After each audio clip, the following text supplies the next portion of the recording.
நம்ம சேனல்ல already post பண்ணியிருந்த பூண்டு தொக்கு ரெசிபிக்கு நல்ல ரெஸ்பான்ஸ் பண்ணியிருந்தீங்க. அதில் நிறைய பேர் கமெண்ட்ஸ்ல சின்ன வெங்காயம் தொக்கு ரெசிபி போட சொல்லி கேட்டிருந்தீங்க. அவங்களுக்காக தான் இந்த வீடியோ. இந்த சின்ன வெங்காயம் தொக்கு ரெசிபி வந்து பார்த்தீங்கன்னா நான் பூண்டு தொக்கு ரெசிபி எப்படி செஞ்சனோ அதே மாதிரியே நல்லா டேஸ்ட்டாக இருக்கும். இந்த சின்ன வெங்காயம் தொக்கு ரெசிபி வந்து பார்த்தீங்கன்னா இட்லி, தோசை, சப்பாத்தி, ரைஸ்னு எது கூட வேணாலும் வச்சு சாப்பிடலாம். ரொம்பவே டேஸ்ட்டாக இருக்கும். இது நீங்கள் வெரைட்டி ரைஸ் ரெசிபி மாதிரி கூட லஞ்ச் பாக்ஸ் ரெசிபியாக கொடுத்து அனுப்பிச்சுடலாம். அவ்வளோ டேஸ்ட்டாக இருக்கும். வாங்க எப்படி செய்யறதுன்றதை பார்க்கலாம். இதுக்கு ஃபர்ஸ்ட் ஒரு பெரிய நெல்லிக்காய் சைஸ் புளியை வந்து சுடுதண்ணியில் நல்லா ஊற வச்சு எடுத்துக்கலாம். அதுக்கப்புறம் ஒரு மிக்ஸி ஜார்ல 2 கப் அளவுக்கு சின்ன வெங்காயம் ஆட் பண்ணிக்கலாம். 2 கப்ன்றது நான் 200 கிராம் அளவுக்கு எடுத்திருக்கேன். இதை நல்லா ஃபைனா அரைச்சு எடுத்துக்கோங்க. தண்ணி ஊற்ற தேவையில்லை. இப்போ நம்ம ஊற வச்சிருக்க புளியை வந்து ஒரு மிக்ஸி ஜார்ல ஆட் பண்ணிட்டு அதுல இருக்க தண்ணியை வந்து நல்லா வடிச்சிட்டு ஆட் பண்ணிக்கோங்க.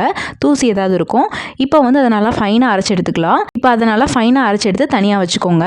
இதுக்கு வந்து பாத்தீங்கன்னா நல்லெண்ணெய் ஒரு 200ல இருந்து 250 ml வந்து நல்லெண்ணெய் தேவைப்படும். எண்ணெய் நல்லா சூடான உடனே 1 டீஸ்பூன் அளவுக்கு கடுகு ஆட் பண்ணிக்கலாம். அதுக்கப்புறம் 1 டீஸ்பூன் அளவுக்கு சீரகம், 1/2 டீஸ்பூன் அளவுக்கு வெந்தயம், பூண்டு பல் ஒரு 20ல இருந்து 25 ஆட் பண்ணிக்கோங்க. அதுக்கப்புறம் கொஞ்சமா கருவேப்பிலை. பூண்டு நல்லா வதங்கி வந்த பின்னாடி நம்ம அரைச்சு வச்சிருக்க சின்ன வெங்காயம் பேஸ்ட் வந்து ஆட் பண்ணிட்டு இதெல்லாம் ஆட் பண்ணிட்டு ஒரு 10 நிமிஷம் நல்லா வதக்கி விட்டுட்டு நம்ம அரைச்சு வச்சிருக்க புளி பேஸ்ட் ஆட் பண்ணிக்கலாம். ஆட் பண்ணிட்டு நல்லா மிக்ஸ் பண்ணிக்கோங்க. அதுக்கப்புறம் 1/2 டீஸ்பூன் அளவுக்கு மஞ்சள் தூள், 2 டீஸ்பூன் அளவுக்கு மிளகாய் தூள், 1 டீஸ்பூன் அளவுக்கு மல்லித்தூள், 1/4 டீஸ்பூன் அளவுக்கு பெருங்காயத்தூள், 1 டீஸ்பூன் அளவுக்கு கல்லுப்பு ஆட் பண்ணிட்டு நல்லா மிக்ஸ் பண்ணி விட்டுக்கலாம். இப்போ நம்ம ஊத்தின ஆயில் எல்லாமே நல்லா அப்சர்வ் ஆகி வரணும். இதை நீங்க ரூம் டெம்பரேச்சர்ல 3 மாசம் வரைக்கும் கூட ஸ்டோர் பண்ணிக்கலாம். ஃப்ரிட்ஜில் வச்சிருந்தீங்கன்னா 6 மாசம் கூட கெட்டு போகாது.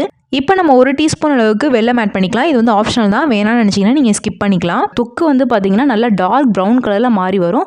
அப்போ வந்து நீங்க ஸ்டவ் ஆஃப் பண்ணிட்டு இறக்கிட்டீங்கன்னா சூப்பரான சின்ன வெங்காய தொக்கு ரெசிபி ரெடி ஆயிரும்.